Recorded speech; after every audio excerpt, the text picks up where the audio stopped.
Voilà, nous lançons le live. Impeccable. Mais il y a des fidèles, des fidèles, des fidèles, des fidèles. Est-ce que vous m'entendez bien, tout le monde? Est-ce que vous pouvez me dire ça? Parce que je suis pas un expert audiovisuel et j'aimerais bien savoir si vous m'entendez comme il faut. Je fais des tests évidemment en amont, mais quand même.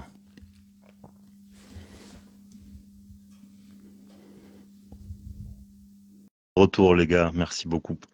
Bon, mais le son est bien. En plus, on a des sourds parce qu'on va avoir il y a des profils là. P-Hug, hein, ça sent le chasseur, ça. Donc, il doit être un peu sourd à force. Impeccable. Bon, je vous laisse arriver, les gars. Je vous laisse tout ça arriver un petit peu. On attend 2-3 minutes. S'il y a deux petits bugs techniques, vous me dites. N'hésitez pas. Hein. On sait jamais. Et voilà, en tout cas, on fait au mieux. Je suis bien cadré parce que je crois que donc c'est Clément qui va interviewer aujourd'hui. Euh, et donc voilà, il va poser les questions. Donc normalement la fenêtre va être divisée en deux. On n'a pas trouvé de solution pour que ce soit une seule fenêtre. Hein. Mais écoutez, on va faire avec. Est-ce que Clément a du son? On va voir. Sinon, bah écoutez, j'assumerai. Je vais assumer sinon. Est-ce que tu m'entends bien? Ouais, je t'entends très bien. Ah, bah, c'est impeccable. Est-ce que tu peux articuler un ch'touille plus, Clément? Ouais, est-ce que le chat m'entend bien?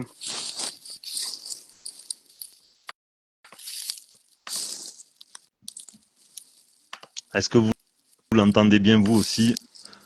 Désolé, il est compliqué de faire les réglages en amont parce que c'est un petit peu, ça diffère un petit peu.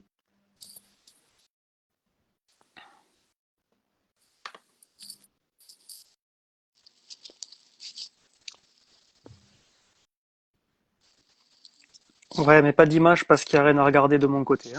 Ouais, il est disgracieux. Voilà, il a eu un accident d'aquarium. Il était en train de regarder les poissons. Et quand il a regardé ces poissons, il y a un poisson à qui son visage n'est pas revenu et qui a foncé dans la vitre. Hein. Et depuis, il est disgracieux, tout simplement. Voilà, C'est à peu près ça, si vous... Clément, ton histoire, si ma mémoire est bonne. c'est ça, si Mhm. vous voyez à peu près le bossu de Notre-Dame, on n'est pas loin. Voilà, voilà la raison de son absence. Physique en tout cas. Bon, ben les gars, merci de votre présence là, à ceux qui sont d'ores et déjà ici. Donc ce soir, on va essayer de répondre à quelques questions que j'ai reçues, tout simplement, et essayer de rentrer un peu plus dans les détails. Donc je vous prie à tous, hein, je le mets toujours en introduction, on essaye, c'est des sujets des fois qui sont délicats parce qu'on heurte tous les systèmes de croyances, hein, et le problème c'est que voilà, on a tous nos limites et nos conditionnements, donc essayer de faire preuve du plus de recul possible par rapport à ce qui est dit, voilà. Et donc on va faire au mieux. N'hésitez pas. Alors l'objectif c'est qu'on réponde à des questions qui nous ont été posées. Et Clément, ce qu'il va faire, c'est parce que moi je ne sais pas faire deux choses à la fois. Je ne suis qu'un homme. Et donc lui va relever les questions s'il y en a certains d'entre vous qui en ont en dessous. Et comme ça, on peut approfondir si moi je réponds quelque chose qui est incomplet ou qui vous paraît être incomplet ou un système de croyance. Voilà. Donc c'est l'objectif. Et n'hésitez pas si vous voyez dessous. Lui, il va faire le taf de relever tout ça. Et comme ça, on va au bout des questions. Voilà. On démarre avec celles qui ont été posées. Et vous, si celle-là en entraîne d'autres, foncez, n'hésitez pas. Voilà. Clément, par quoi voulais-tu commencer? Alors, alors on pourrait déjà commencer par quel conseil tu pourrais donner pour toujours améliorer sa vie, éviter les moments difficiles et aussi, est-ce que tes conseils sont applicables à tout le monde? Alors les conseils sont évidemment applicables à tout le monde. Donc moi, ce que je me suis aperçu, alors j'ai pas fait exprès, hein, c'est-à-dire c'est un hasard malencontreux, bien que là il nous soit profitable. En tout cas moi il l'a été à d'autres évidemment qui ont compris ces systèmes-là. C'est-à-dire que, comme je l'ai dit dans ma vidéo récemment, je suis darwinien jusqu'au fait qu'il faut s'adapter. C'est-à-dire qu'on a deux façons. Soit on fonctionne en essayant d'améliorer notre vie en pensant ce qui serait la condition de cette amélioration. Ce que je veux dire par là, c'est que tous autant que nous sommes, nous pouvons nous dire que demain, si nous avons, je ne sais pas, une femme ou un époux, une plus belle maison, une famille, d'accord, ou qu'on puisse faire notre passion tous les jours, qui est tel sport, etc tout ça serait le rassemblement des critères pour notre bonheur. Et en fait, on se retrouve, et l'Occident en est vraiment l'exemple, et on se retrouve finalement un matin et on n'est pas plus avancé, et au contraire, on est même triste de notre situation. Pourtant, sur le papier, on réunit toutes les conditions, en tout cas, du modernisme, du bonheur. Voilà. Et donc, on a trouvé des limites à ça. On a trouvé des limites à ça. Et donc, à travers la mécanique de la vie, le but, c'est de probabiliser justement ce qui serait la condition d'une amélioration. C'est-à-dire qu'au lieu de penser de manière soit sociétale, soit humaine, c'est d'essayer de dégager des tendances, des lois de l'univers qui elles, seraient des fondements beaucoup plus profonds et des règles beaucoup plus profondes de ce qu'est vraiment l'objectif de la vie humaine et donc de l'incarnation, si on peut le dire ainsi.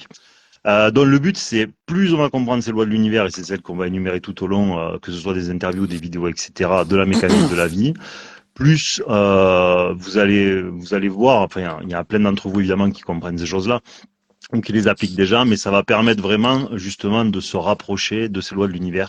Et si vous vous adaptez à ce que la vie attend de vous, évidemment votre condition s'améliore. Mais par contre, là où on croit que notre bonheur est, je vous dis n'importe quoi, par exemple, je vais changer de travail et ça va être ça maintenant mon nouveau travail, je vais m'épanouir, ou je crée cette boîte, ça va être génial. Et finalement, je me retrouve que ça se passe très mal, ou que je suis très malheureux dans cette entreprise, ou trop stressé, ou dans l'oppression, ou ce que vous voulez. Et donc finalement, moi, ce que j'avais projeté comme étant mon futur bonheur ou ma future tranquillité, eh ben finalement je me suis trompé, tout simplement. Et donc l'objectif, au lieu que nous projetions quelque part notre croyance de ce qui serait notre bonheur ou notre salut, c'est justement de se sortir de ça pour rentrer dans une forme de rationalité qui est pleine de lois de l'univers et qu'on va énumérer, comme je vous dis, tout au long de la mécanique de la vie, des échanges que nous aurons ensemble, pour justement faire ce que la vie pourrait attendre de nous. Voilà, parce que peut-être que justement, il faut refuser ce travail-là, par exemple, pour aller vers un autre, ou pas de travail pendant un temps pour avoir une construction sur un autre plan et qui, lui, est ce que la vie attend réellement de nous. Voilà. Et donc, c'est autour de cette dynamique hein, qu'on va améliorer notre condition et surtout améliorer encore notre vie, ce qui est l'objectif. Parce qu'on est vraiment sur Terre pour ça. On est sur Terre pour évoluer. Tout ce qui n'évolue pas meurt sur Terre. Et donc, on doit vraiment tourner autour de cette dynamique à travers des lois de l'univers. J'étais un peu long, je peux en rajouter, mais sinon on va marcher sur d'autres questions. Donc on va y aller soft. N'hésitez pas à poser des questions sur le chat, hein. Parmi les lois que tu as identifiées, il y a toujours cette notion de probabilité. Alors le cerveau humain, il est très binaire, il aime pas trop les nuances, et les probabilités, c'est un peu des nuances. Tu peux nous en dire plus sur comment tu Alors les conçois tes probabilités, je lois à l'ai travers déjà les probas? énuméré, mais je vais le répéter parce que ce qu'on est en train de parler, je vais le répéter sans cesse, parce qu'en fait, notre condition fait que nous revenons continuellement à nos habitudes et nous l'oublions. Alors que tout ça, on le fait quotidiennement sans faire exprès, mais simplement, il faut essayer d'aller plus loin ou de le transposer plus régulièrement aux événements importants de notre vie. Les probabilités, si vous voulez, vous les avez en permanence. C'est-à-dire que se lever le matin, vous êtes régi par les probabilités. Vous n'avez jamais une probabilité absolue de vous réveiller, d'accord? Quand vous prenez un traitement médical, c'est toujours par probabilité que nous le prenons. Hein, voilà. L'exemple que je prends toujours, c'est la voiture. Si vous aviez 9 chances sur 10 de mourir lorsque vous la prenez pas. Donc ça veut dire que la probabilité de votre inconscient, elle est permanente en fait. Voilà. Donc c'est-à-dire que la probabilité est ce qui fait qu'on engage la vie. À partir de là, ça veut dire que c'est la condition à la vie humaine, en fait. C'est la condition à la vie humaine. Et donc, ça veut dire que c'est une loi de l'univers. Ça veut dire qu'elle va avoir des fondements qui vont régir, organiser le vivant. Et si on comprend une loi de l'univers et qu'on s'y adapte, on va améliorer notre condition. Et c'est ça l'objectif. Donc, ce que voulait dire Clément à travers les probabilités, c'est que justement, comme on ne sait jamais dans l'absolu ce que nous devons faire ou ce que nous devons être, ou les choix que nous devons faire, ben le but c'est quelque part de maximiser les probabilités de réussite, d'accord? C'est-à-dire que même au poker, les bons joueurs de poker, vous pourrez toujours gagner un très bon joueur de poker un jour parce que vous avez de la chance. Mais comme lui va fonctionner aux probabilités, si vous jouez 100 fois avec lui, vous aurez 90% de chances de perdre, voilà, parce que lui raisonnera en probabilité. Vous le voyez si vous suivez une partie par exemple. Voilà, donc ça c'est les probabilités, il faut les mettre au cœur de la vie. Parce que c'est la raison qui va faire que vous allez pouvoir faire, comme vous ne savez pas quel est le bon choix pour vous, vous allez maximiser les chances et vous allez réunir des éléments pour que la vie soit convergente avec vous, parce que vous aurez, par les probabilités, fonctionné avec la raison. Parce que la probabilité, c'est la raison. Parce que le problème, c'est que si on fait un choix et que derrière on a des émotions, j'ai besoin, par exemple, un travail, on reste sur le travail. J'ai besoin d'argent. Oui, ça me plaît comme activité. Cette boîte, elle a l'air sympa. Il faut que je puisse subvenir à mes besoins et ceux de ma famille, donc il faut que je sois sûr qu'il y ait de l'argent derrière. Par exemple, d'accord, c'est humain, hein, la question n'est pas là. Simplement, ce sont des paramètres émotionnels qui vont conditionner ou beaucoup trop orienter notre choix. Le but, c'est de diminuer les paramètres émotionnels et les paramètres conditionnés, si je puis dire, ou appris, et justement s'abandonner à essayer de s'abandonner aux probabilités. Voilà, pour qu'il y ait un ensemble d'éléments qui soient convergents. Comme ça, on maximise nos chances de réussite. J'ai oublié quelque chose, Clément, ou j'ai été à peu près synthétique? Ouais, c'est pas mal. Alors, on a une question de Emilien qui dit du coup, est-ce que tout n'est pas que hasard au final? Qu'est-ce que tu pourrais lui Alors, répondre? effectivement, ce qu'il dit, c'est une question qu'on s'est tous posée. Moi, j'ai longtemps pensé que c'était le cas, hein, comme tout le monde, jusqu'à ce que, malencontreusement, à force de comprendre des phénomènes, je m'aperçoive que la place du hasard était basse. Notamment si, dans notre quotidien, on prend pas toujours le temps de regarder tout ça.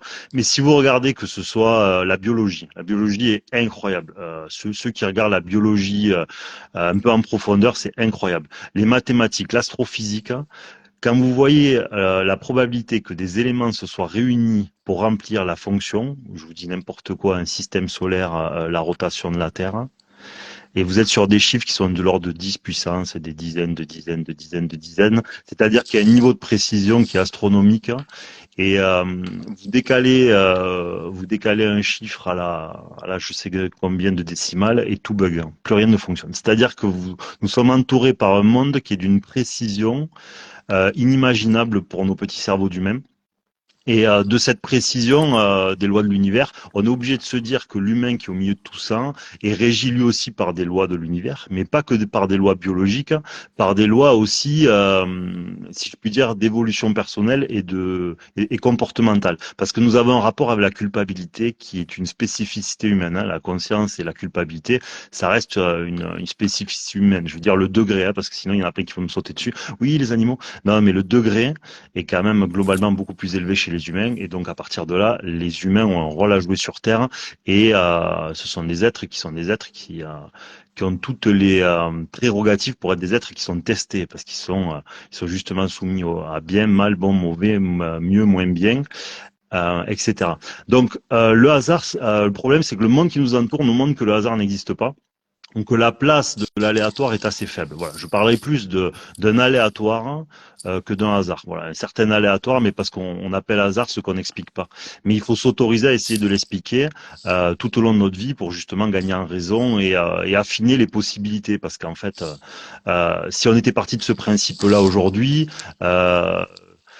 on n'aurait ni le béton, ni le Wi-Fi, ni ce que nous sommes tous en train de faire là, ni l'IRM, etc., etc. Donc ça veut dire qu'on s'est autorisé à se dire que l'humain pouvait lire entre les lignes de l'univers, et des fois on est surpris de ce qu'on y trouve. Donc le hasard, très peu, parce que l'univers est trop précis.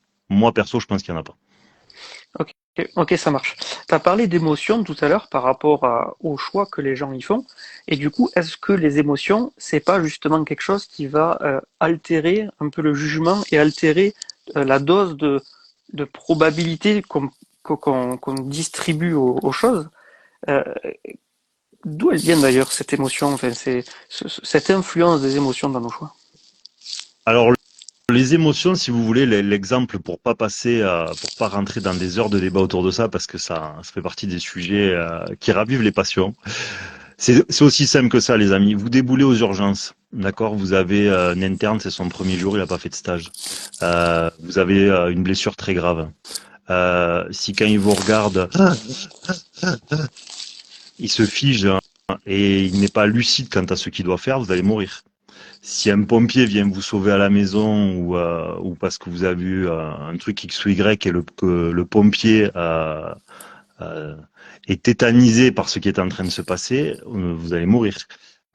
Si vous tombez par terre et qu'il y a deux personnes et les deux se fichent parce qu'il n'y en a pas un qui comprend qu'il faut faire un massage cardiaque, c'est pareil, vous risquez de mourir. Donc, c'est-à-dire que les émotions sont informatives, elles sont utiles à notre évolution parce qu'elles nous permettent justement de nous poser des questions, elles nous permettent de discerner le bien du mal, le bon du mauvais, elles nous permettent l'empathie, elles nous permettent de comprendre l'autre, elles nous permettent de nous comprendre nous. Mais il faut comprendre que dans l'absolu, une trop grande influence émotionnelle est négative parce que ça va nous empêcher de réagir avec la raison en fait. Et la raison, c'est le salut de l'humain quoi, clairement. Voilà, ça c'est un raccourci pour pas y passer des heures dessus, Clément. D'accord, ok, ouais. Donc il faudrait arriver en fait dans l'absolu à ce que les émotions elles nous servent au maximum et qu'elles nous desservent le moins possible, quoi. Complètement. Et du coup, à travers. C'est-à-dire, alors moi j'ai appelé ça.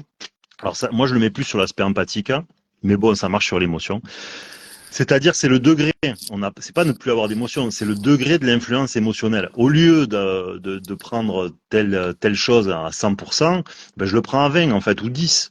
D'ailleurs, je me souviens ce que ça fait, ma réaction est la bonne, mon mot est le bon, mais par contre, ça ne conditionne pas ce que je dois faire. Parce que si j'ai une influence émotionnelle qui est trop forte, ma réaction n'est pas une réaction de raison. Donc, elle ne me permet pas que ce soit de réagir convenablement, comme de faire les bons choix. Donc, on est obligé en fait d'amenuire l'influence émotionnelle, de diminuer la puissance pour que en fait nos actes soient les meilleurs, que ce soit pour nous comme vis-à-vis des autres, tout simplement.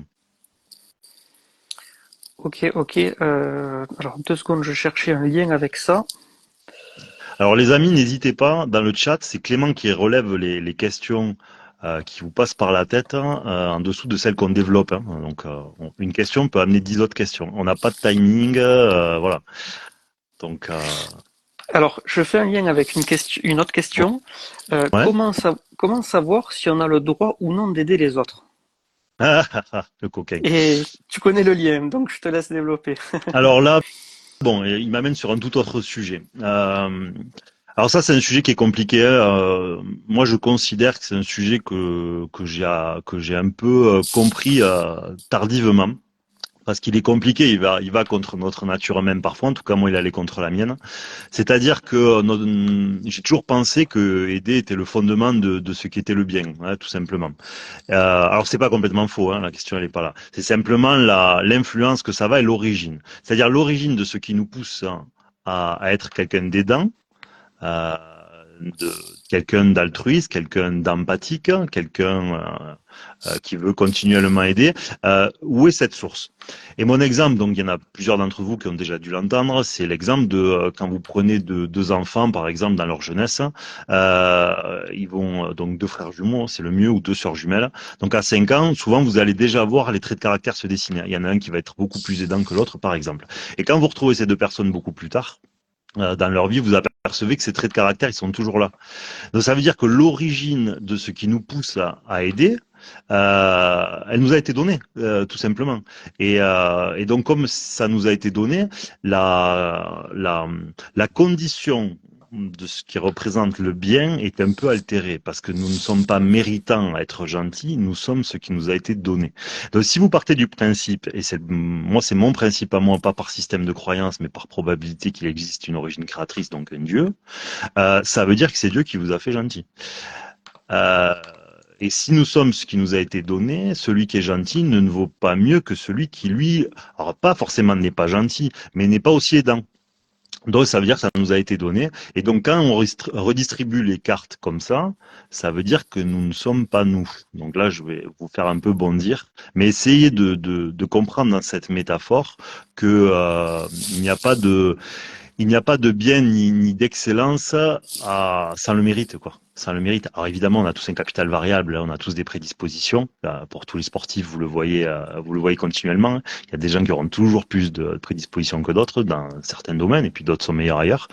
Voilà. Et donc le problème, là où je voulais en venir, c'est que ce qui va pousser à être un aidant ou à faire passer les autres avant nous trouve son origine dans ce qui nous a été donné. Donc, quelque part, alors là, ça, il faudra vraiment rentrer dans les détails.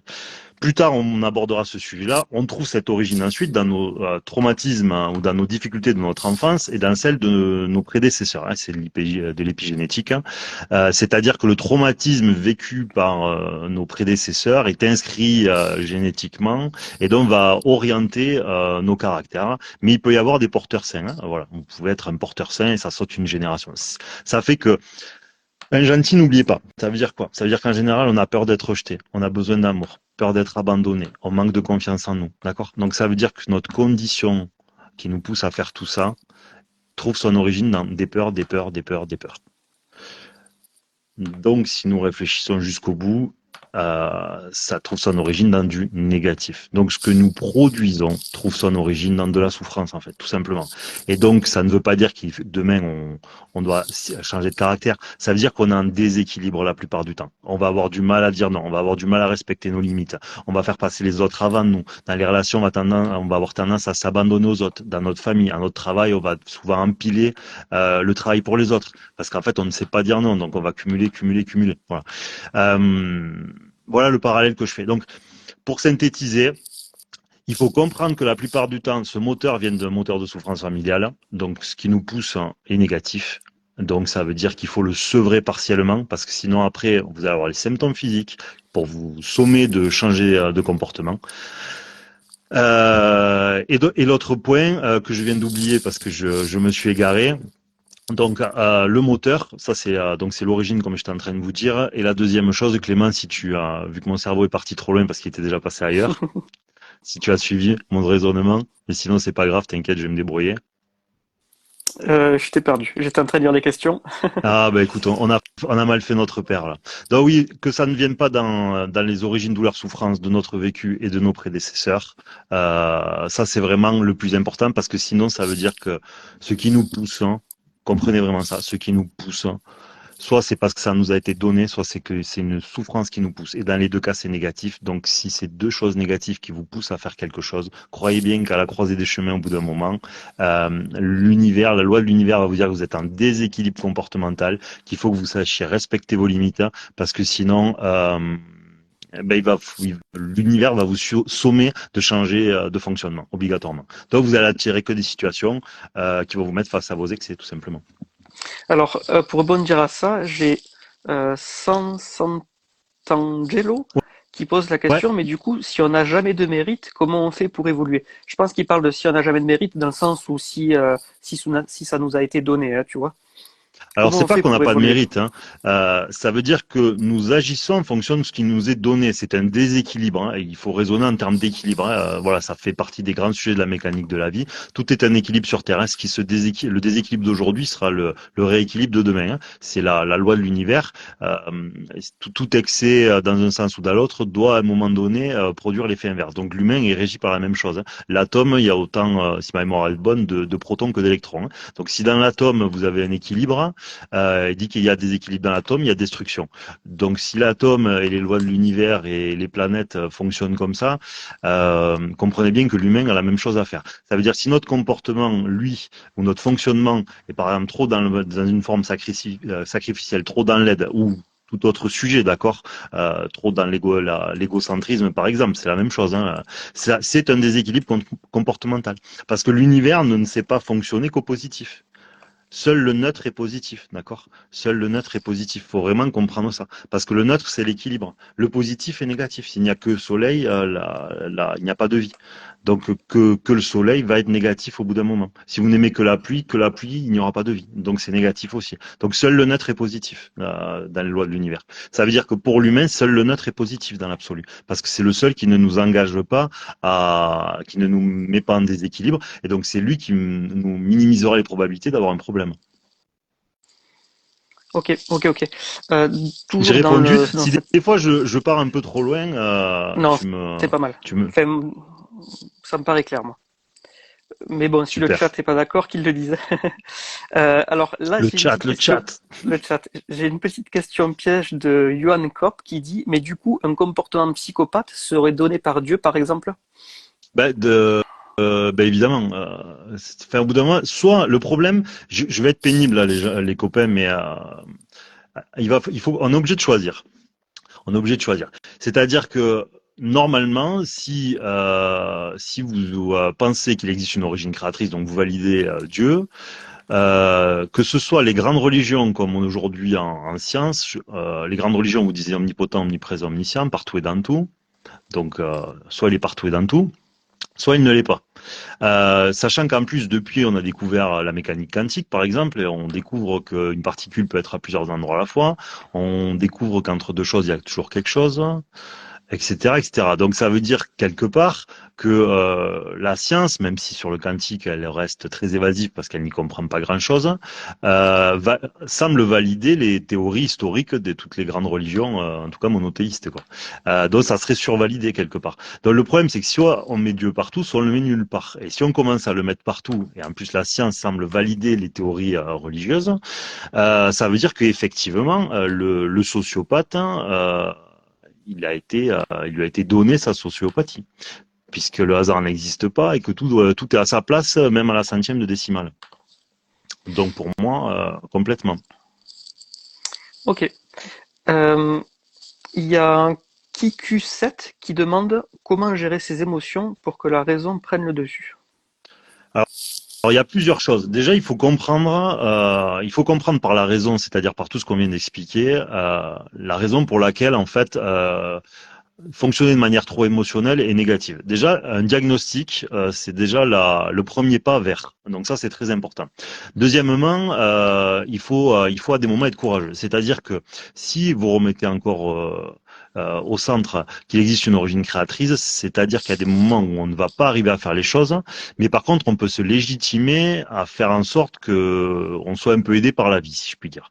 Ça veut dire que de temps en temps, ce qu'il peut faire, par exemple, quand il va être dans des moments de trop grande émotion, euh, il faut essayer justement de rationaliser ce que nous ressentons.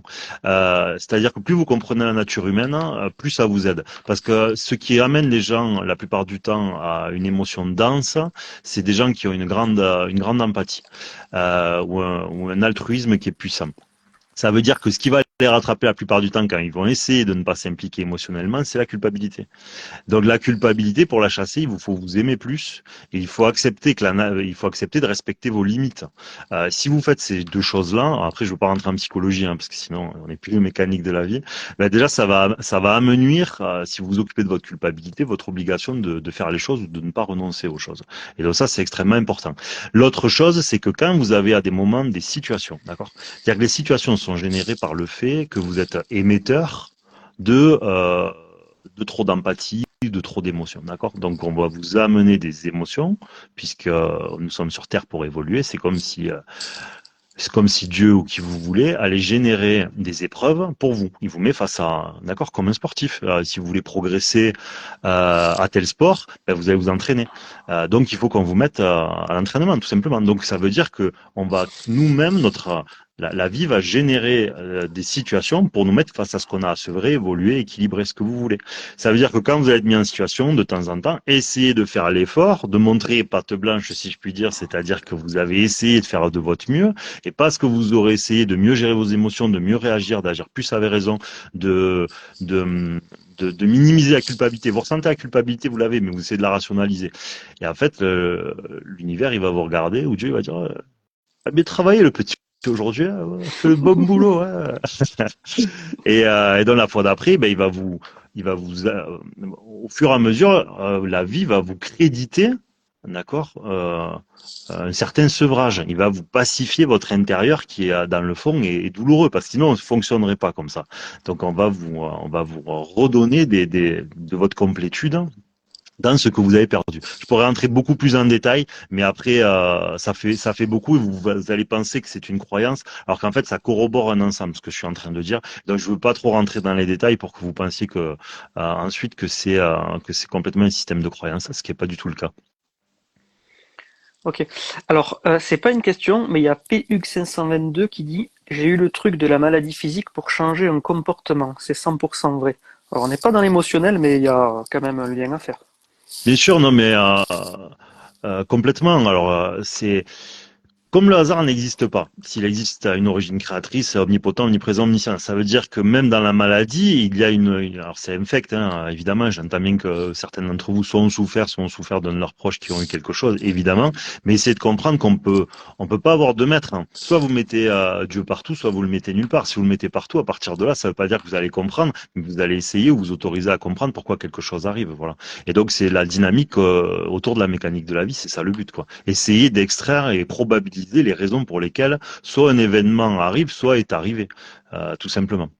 Bon, bah, écoute, merci à lui de mettre de l'eau au moulin, hein, il tournait pas assez vite. Ok, bon, Ah, je je mets pense de l'eau, moi.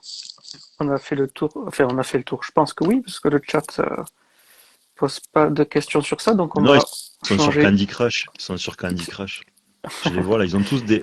Eh les gars, vous avez les filles d'ailleurs, vous avez tous des têtes à Candy Crush. Ils vont tous partir, ils vont dire c'est quoi ce type. Allez, une question qui va toucher beaucoup de monde, je pense. Peut-on vivre à notre époque sans visibilité et pourtant s'épanouir loin de notre ego? Alors, peut-on s'épanouir à notre époque? Alors, dans l'absolu, oui. Dans l'absolu, oui. Le problème, c'est notre temporalité. Nous sommes des êtres, nous sommes des êtres temporels et notre rapport au temps est permanent. Donc, c'est vrai que nous sommes des êtres en plus d'insécurité. L'humain est un être profondément insécure sous plein d'aspects, que ce soit affectivement, que ce soit par la peur de mourir, ce que vous voulez. Le simple fait, en fait, d'accélérer ma voix est presque une révélation comme quoi j'ai peur de mourir parce que l'humain a cette capacité d'accélérer le temps, d'une certaine manière. Donc, du moment qu'il touche à la temporalité, presque, il touche à son rapport au temps, donc à la mort, parce que le rapport au temps, c'est la mort. Donc, on pourrait, si on va loin, aller jusqu'à là. Voilà. D'accord. Et pourtant, s'épanouir, c'était quoi? Et pourtant, s'épanouir, loin de notre ego, non? C'est C'est un truc comme ça? C'était peut-on vivre à notre époque sans visibilité et pourtant s'épanouir loin de notre ego? Ouais. Ouais, d'accord, ok. Oui, il veut dire que c'est un peu, comment dire, antinomique, quoi. Ben, en tout cas, oui, bien sûr, pour moi, complètement. Simplement, il faut comprendre que on est dans un processus d'incarnation. Nous sommes sur Terre pour évoluer. L'ego, c'est un processus, c'est-à-dire que on le met à la sauce. L'ego, ça veut dire moi, hein, en latin. On le met à toutes les sauces. Le problème, c'est que celui qui n'a pas d'ego va manquer d'estime de lui, il va manquer de limites, etc. Donc, c'est négatif. Ça peut être un manque d'amour de nous-mêmes. Donc moi, je dirais il y a une partie de notre vie, si on en manque, par exemple, si on va manquer, ou en fait, on va tous, de toute façon, avoir un ego mal placé. Hein, on va tous mal placer cet ego-là dans un premier temps. Pour moi, il faut passer par comprendre la vie, diagnostiquer, essayer d'être plus subtil dans notre compréhension des choses. C'est-à-dire que là, l'ego va devenir plus juste. Le moi va devenir plus juste parce qu'il va être plus équilibré, il va être plus rationnel. Donc il va être bien meilleur en fait d'une certaine manière. Voilà. Donc il faut passer par le soin pour apprendre d'une part à s'aimer, se rapprocher de ce qu'on veut être. Voilà. C'est-à-dire que on se fait un idéal, mais un idéal philosophique. Hein, on se fait pas un idéal, je sais pas moi, Superman, les gars, un truc rationnel, les filles, hein, un truc rationnel. On essaye de se rapprocher de cet idéal philosophique. Quand on va commencer à s'aimer, il faut faire attention que justement cet ego-là ne nous mange pas, parce que souvent les gens qui ont manqué de confiance et qui commencent à en avoir tombent dans le gouffre inverse, où c'est une espèce de monstre intérieur qui a le manque de confiance, je parle, qui veut se nourrir continuellement et ça ne s'arrête jamais. Donc il faut passer par un temps, comprendre la vie.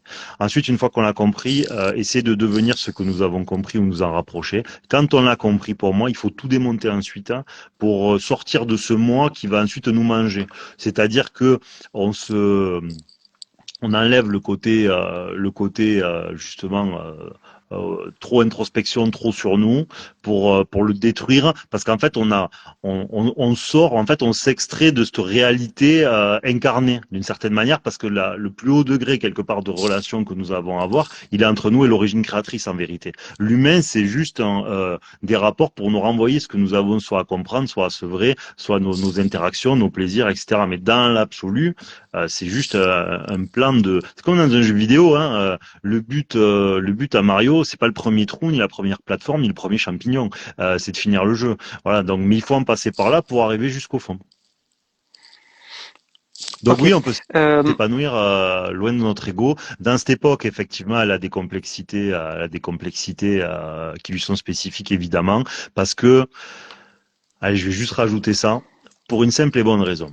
La définition de bonheur au sens philosophique, c'est un sentiment continu. C'est ce qui le distingue de la joie et du plaisir. Sentiment continu, continu veut dire pas d'arrêt de temps. Donc pas d'arrêt de temps veut dire pas de biologie même, dans l'absolu. Ce qui veut dire laisserait sous-entendre que le bonheur au sens philosophique n'est pas sur Terre. Mais bon, on va s'autoriser à dire qu'on peut s'en rapprocher. Et donc, si le bonheur est un sentiment continu, donc dont le temps ne doit pas être arrêté, cela veut dire que la liberté est convergente avec le bonheur. Et nous avons créé une société d'obligations. Il y a une règle pour absolument tout. Donc, c'est-à-dire que nous avons créé un monde qui est aux antipodes et à l'opposé total de la définition même de bonheur. Donc, effectivement, c'est pas le monde le plus compliqué pour être heureux. Mais ça veut pas dire on peut pas améliorer notre condition. On peut toujours, mais c'est pas le plus simple, effectivement. As-tu une autre question? Ou y a-t-il d'autres questions sur le chat? Voilà. Les copains, je fais cette parenthèse juste une seconde. C'est que souvent, les lives sont coupés au bout d'une heure par Instagram. Si c'est le cas, on en relance un direct après. Hein. Sachez-le. On n'a pas trouvé de solution pour faire autrement et il semble que ce soit qu'une heure. Donc, sachez-le. Si ça coupe, on relance direct. À toi, Clément. Ouais, Nicor65 dans le chat qui demande comment arrêter de douter de soi. Euh, En fait, les gars, et les filles, le problème, les gars, c'est une expression, mais du coup, ça exclut beaucoup de monde. Alors, je vais arrêter. Il faut que je la change. Faut que je la change. C'est une expression qui va pas. C'est une expression qui va pas. Comment arrêter de douter de soi? Déjà, il y a des moments quand on se retrouve face à notre doute, hein, il vous faut ne pas le laisser trop s'animer.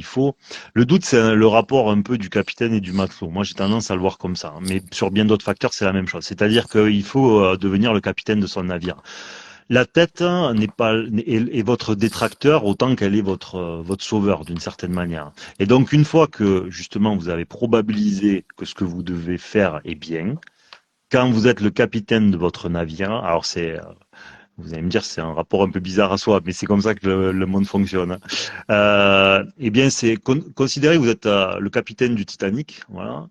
Vous êtes à la barre et là il y a un matelot, ça fait 2 semaines qu'il est là, il arrive et fait capitaine, capitaine, il y a un truc au large. Bon, dans le cas du Titanic, il aurait mieux fait de l'écouter.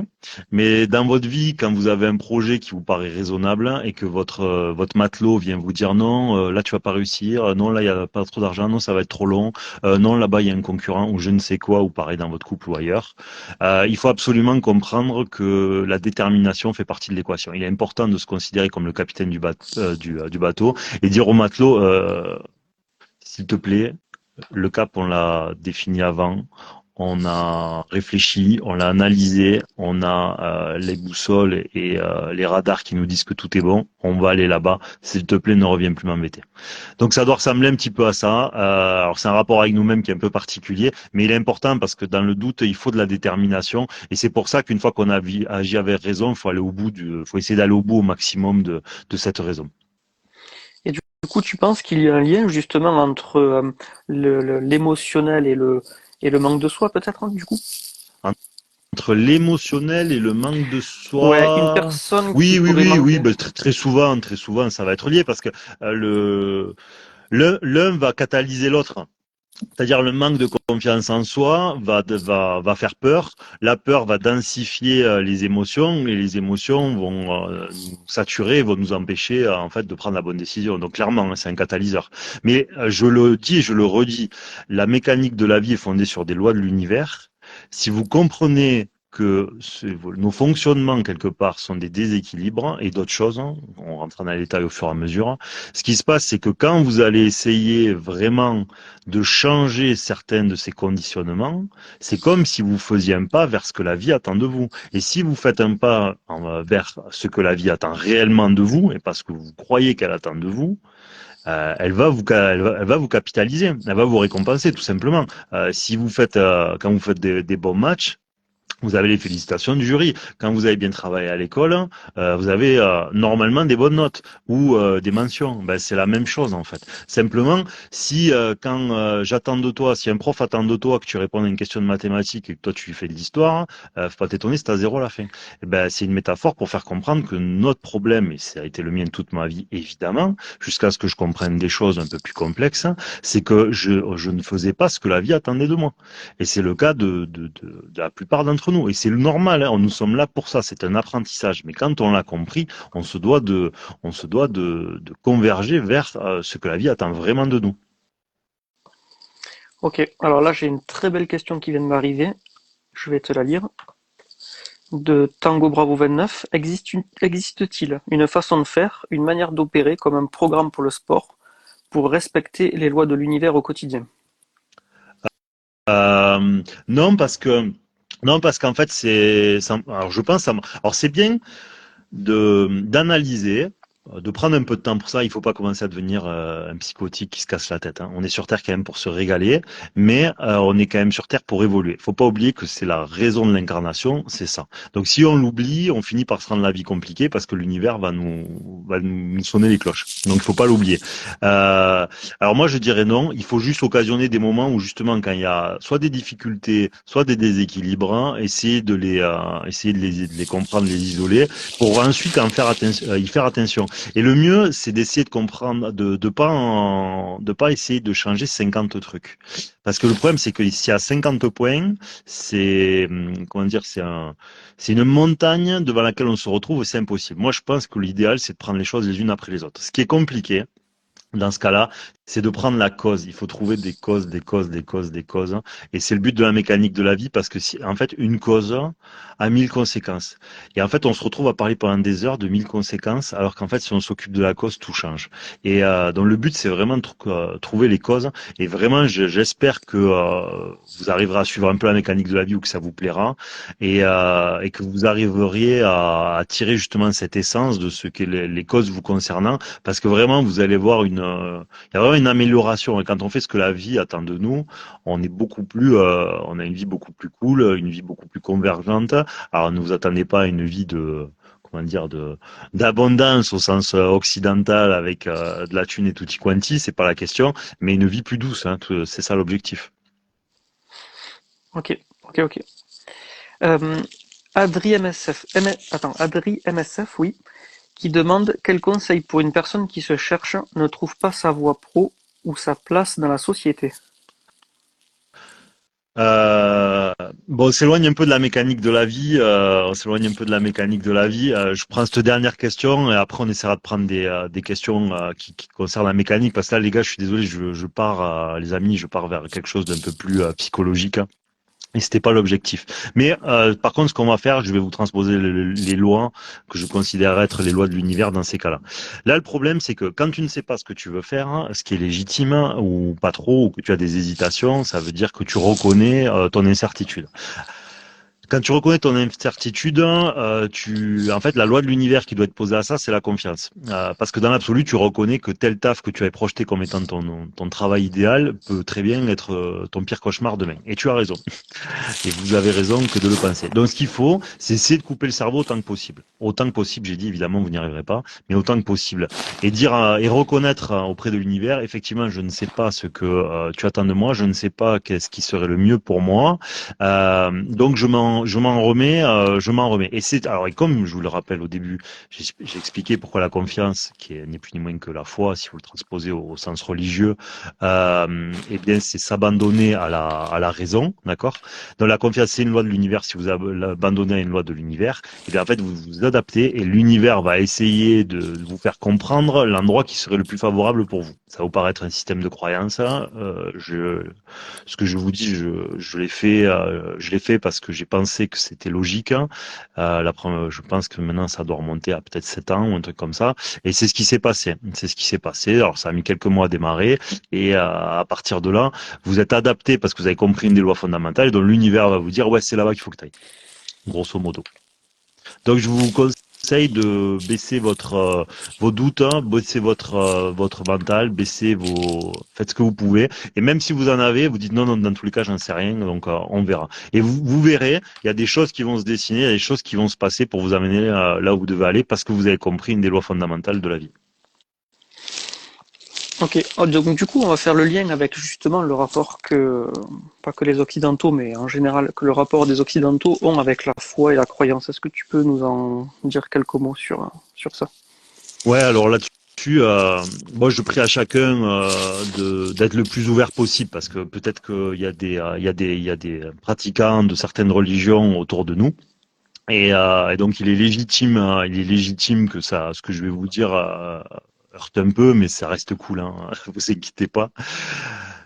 Le problème, c'est que si on a la foi ou qu'on essaye de l'avoir, déjà, première notion, la foi, au pays de la foi, il y a 10 000 degrés, d'accord? Comme au pays de tout ce que vous voulez. Faut arrêter, j'ai la foi, j'ai pas la foi. C'est pas parce qu'on pense qu'il existe une origine créatrice qu'on a la foi, d'accord? Au pays de la foi, il y a 10 000 degrés. Si on avait une foi absolue, nous aurions peur de rien, sauf si nous sommes suicidaires. Mais sinon, ça veut dire que vous auriez peur de rien. Donc, qui a peur de rien? Bon, pour ainsi dire, personne.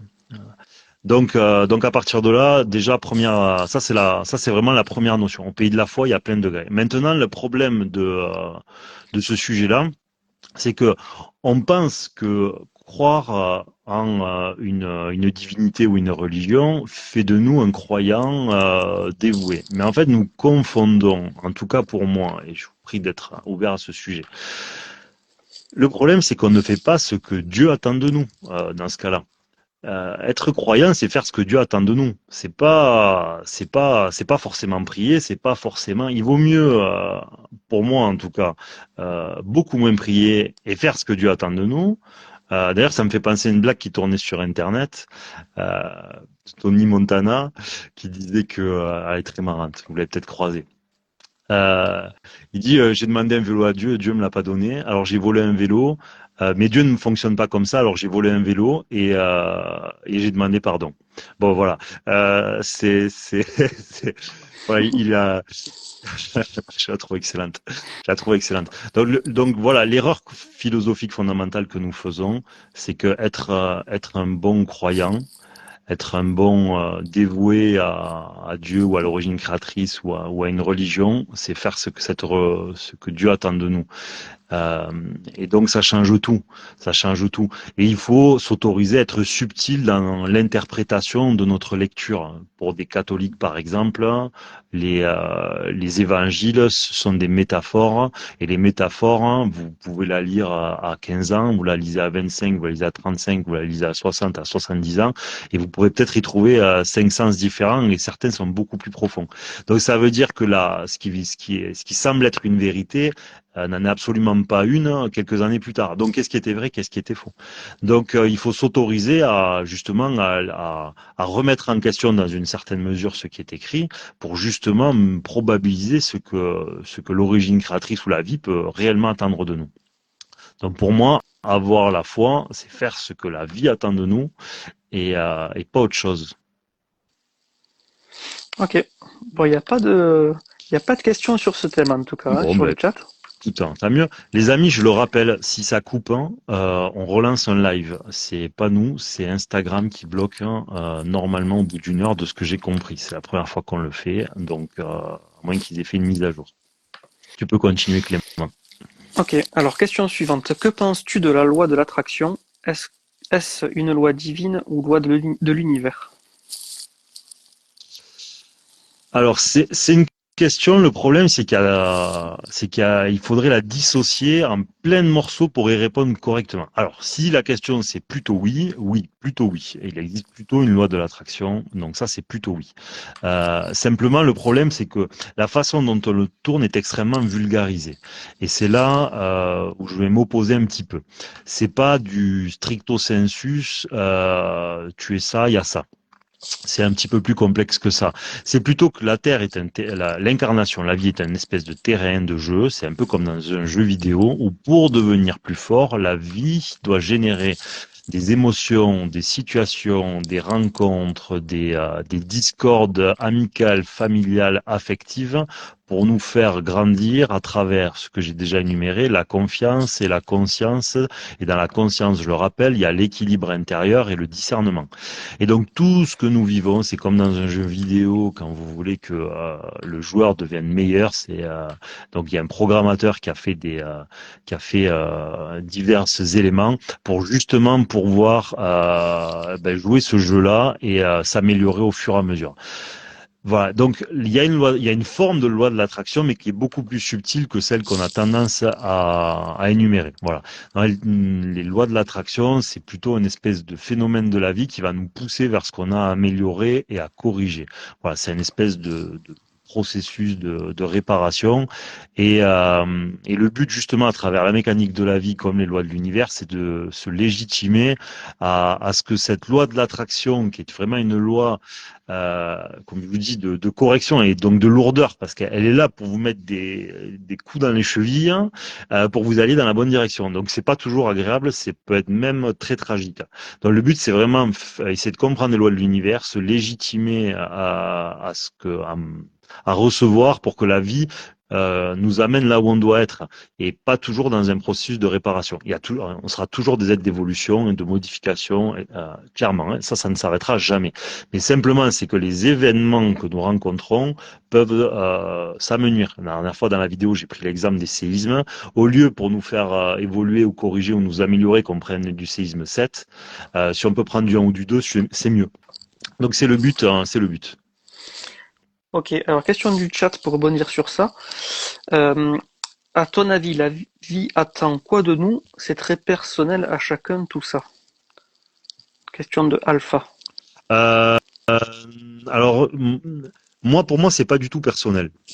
C'est pas du tout personnel. Alors j'aurais dit la même chose, hein, évidemment, il y a quelques années, parce qu'on croit que les humains ont une personnalité extrêmement singulière et complexe, hein. Alors que en vérité, c'est pas vraiment. On est des grands groupes hein, d'individus et on n'est pas si différents que ça, contrairement à ce que nous pouvons penser. Je le rappelle, si ça coupe, les amis, on relance un chat, enfin un live direct. C'est pas nous, Ouais. c'est Instagram qui a 1 heure. Du coup, j'ai coupé. Tu peux me redire, Clément, la question, pardon. La question, à ton avis, la vie attend quoi de nous? C'est très personnel à chacun tout ça. Ouais, non, elle attend pas de nous, comme je vous ai dit. Elle attend que vous augmentiez votre degré de confiance. Donc, en vérité, votre degré de foi et parce que comme on a tous 10 000 maladies en nous et 1 million de manières de nous faire trépasser de l'existence, si la vie consent votre prochain souffle, c'est qu'elle a voulu que vous soyez là. Il faut vraiment comprendre ce truc-là. Voilà. Donc, ça veut dire que vous êtes dans le processus d'incarnation et vous êtes vous êtes immergé dans la vie. Voilà. Ensuite, il faut comprendre ce qu'on énumère à travers les lois de l'univers, c'est-à-dire qu'il faut augmenter cette confiance cette fois, et ensuite augmenter le discernement, donc je le rappelle, l'équilibre intérieur pour devenir un être plus évolué, plus adapté, plus équilibré, parce que comme l'équilibre est l'absolu sur Terre, plus vous rapprocherez de cet équilibre, plus vous rapprocherez de ce que la vie attend de vous, puisque c'est une loi fondamentale. Donc il faut que vous regardiez quels sont vos déséquilibres comportementaux, où est-ce que vous n'êtes pas équilibré, où est-ce que vous n'agissez pas avec suffisamment de raison, ça c'est le discernement, et il vous faut essayer d'augmenter votre degré de foi. Et tous les événements et les situations que votre vie va générer ne sont que dans cette dynamique-là d'augmenter vos degrés dans tous les secteurs que je viens d'énumérer. Donc c'est les mêmes lois de l'univers pour tous. C'est les mêmes lois de l'univers pour tous. Et c'est pas très différent les uns des autres, hein. Il n'y a pas 10 000 cas incroyables, quoi. D'accord. Oui, c'est des nuances. Oui. Ok. Question suivante. Comment trouver une personne avec de belles valeurs pour construire l'avenir? Alors là, c'est un long sujet. C'est un long sujet. Peut-être est-ce le temps de l'aborder dans son intégralité. Je vais essayer de le faire. Alors là, essayez parce que normalement, il y a beaucoup de notions différentes qu'il faudrait énumérer avant de répondre à une question comme ça proprement.